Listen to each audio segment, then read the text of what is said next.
Olimlarning aniqlashicha, soch ildizida qon aylanishining pasayishi yoki sirkulyatsiyasining buzilishidan sochlar to'kilar ekan. Soch va soqol o'stiradigan vositalar sochlarning ildizida qon aylanishini yaxshilar va buning hisobiga sochlar qayta o'sib chiqishi kuzatiladi. Qachonki original vositalardan foydalansangiz, 100% sifatli va original soch va soqol o'stiradigan vositalarni bir necha yillik tajribaga ega Bek Savdo internet magazinidan sotib olishingiz mumkin. Vodiy TV obunachilari uchun 10% chegirma va Rossiya bo'ylab bepul dostavkasi mavjud. Ekrandagi raqamlarga qo'ng'iroq qilib buyurtma bering va ishonchli mahsulotlardan foydalaning.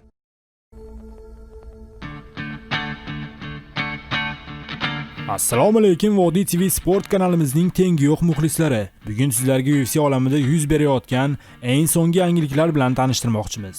Keling avval bugungi yangiliklarimizning anonsi bilan tanishib olamiz.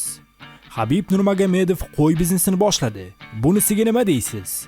Afsonaviy Mike Tyson kimni o'ldirishni xohlagan? Rasman McGregorning navbatdagi jangi tasdiqlandi. Shu va boshqa super xabarlarni bir necha soniyalardan so'ng bilib olishingiz mumkin. Tayyor bo'lsangiz boshladik. Dunyoning eng boy insonlarining barchasining bir gapi bor. Siz pul uchun emas, pul siz uchun ishlash kerak. Hozirgi zamonda telefondan turib pul ishlasa bo'ladimi? Javob: albatta, buning imkoni bor. Faqat buning uchun siz harakat qilishingiz kerak. Misol uchun bugun men Avalon saytiga 50 ming rubl depozit qo'ydim. Bu pullar 14-da jami 60 ming rubl bo'lib qaytadi. 3-dekabr kuni biz o'sha pullarni birgalashib yechib olamiz. UFC'ning sobiq chempioni Conor McGregor Dustin Poirier bilan bo'ladigan jang shartnomasiga imzo chekdi. Bahs 2021-yilning 23-yanvarida UFC 257 turniri doirasida tashkil etiladi. Ma'lumot uchun bu sportchilar uchun ikkinchi jang hisoblanadi. Conor va Poirier ilk marotaba 2014-yilda o'zaro jang qilishgan va o'shanda McGregor birinchi raundda nokaut evaziga g'alaba qozongandi. UFC jangchisi Steven Thompson UFC sobiq chempionlari Dustin Poirier va Conor McGregor jangi haqida fikr bildirdi. Conor har safar diqqat markazida bo'lganida u kerakli ishni qiladi. Raqiblari unga qarshi jangda doim ruhiy bosimda qoladi. Conorga qarshi faqatgina Nate Diaz raqiblik qilishi mumkin. Menimcha, Conor ikkinchi jangda ham Poirierni taslim etadi. Dustin birinchi jangdan so'ng ancha jismonan kuchaygan, biroq Conorga qarshi jangda bu kamlik qiladi.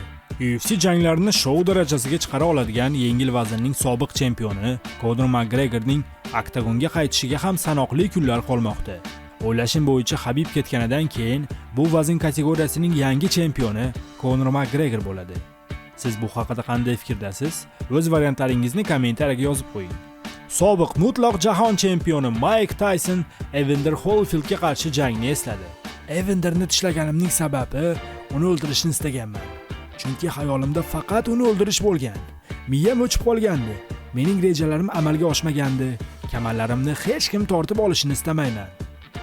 Eslatib o'tamiz, Holyfield va Tyson o'rtasidagi jang 1997-yilda bo'lib o'tgandi va o'shanda Temir Tyson raqibini qulog'ini tishlab oladi va unga mag'lubiyat yoziladi. WBC rahbariyati ikki afsonaviy bokschilarning ko'rgazmali jangi uchun tayyorgarlikni davom ettirmoqda. Bo'lajak jangda super og'ir vazn toifasida sobiq mutlaq jahon chempioni Mike Tyson hamda 5 ta vaznda sobiq jahon chempioni Roy Jones o'zaro ringda to'qnash kelishadi. WBC jang g'olibi uchun maxsus kamar hozirlab qo'ydi. Tashkilot ushbu kamarni keng ommaga namoyish etdi. An'anaviy yashil rangdagi kamarda Tyson va Jonesning suratlari aks etgan. Shuningdek, Black Lives Matter yozuvi ham joylashtirilgan. Eslatib o'tamiz, Mike Tyson va Roy Jones jangi 28-noyabr kuni Kaliforniya shtatida bo'lib o'tadi. Mana do'stlar, bugungi yangiliklarimizning eng asosiy qismiga ham yetib keldik. Yengil vaznda UFC chempioni Habib Nurmagomedov kelajakda qanday biznes bilan mashg'ul bo'lishini so'zlab berdi. Yaqin 5 yilda o'qishimga e'tibor qarataman. Magistraturadagi tahsil yakunlanmoqda. Diplom himoyasiga tayyorgarlik ko'rishim kerak. Qo'ylar sotib oldim. Qishloq xo'jaligi bilan shug'ullanyapman. Shu sohada rivojlanishni istayman. Sigir va ho'kizlarim bor. Qayerda foydam tegsa, o'sha joyda bo'lishni xohlayman. Insonlarga foyda keltirish uchun albatta katta siyosatchi bo'lish shart emas. To'g'ri, 40 yoshimgacha jang qilishim mumkin, lekin bu asosiy maqsad bo'lmasligi kerak. Menda cho'qqiga chiqish niyat bo'lgan edi. Bu maqsadim ro'yobga chiqdi. Hozir menda qaytish va jang qilish istagi yo'q. Chempion qo'y biznesidan tashqari yana bir biznesga qo'l urmoqda. Habib yaqin orada Eagle Mobile nomli uyali aloqa operatoriga asos soladi. Kompaniya hozircha Moskva va Moskva viloyatlari bo'ylab xizmat ko'rsatar ekan. Keyin esa boshqa hududlarni ham qamrab olish rejalashtirilmoqda. Habib Nurmagomedov tog'li hudud hisoblangan Dog'istonda istiqomat qilgani uchun qo'y boqish biznesidan yaxshi daromad ishlab topsa kerak. Do'stlar, siz qanday biznes bilan shug'ullanasiz? Buni kommentariyaga yozib qo'ying, o'qib chiqish biz uchun doim qiziq bo'ladi.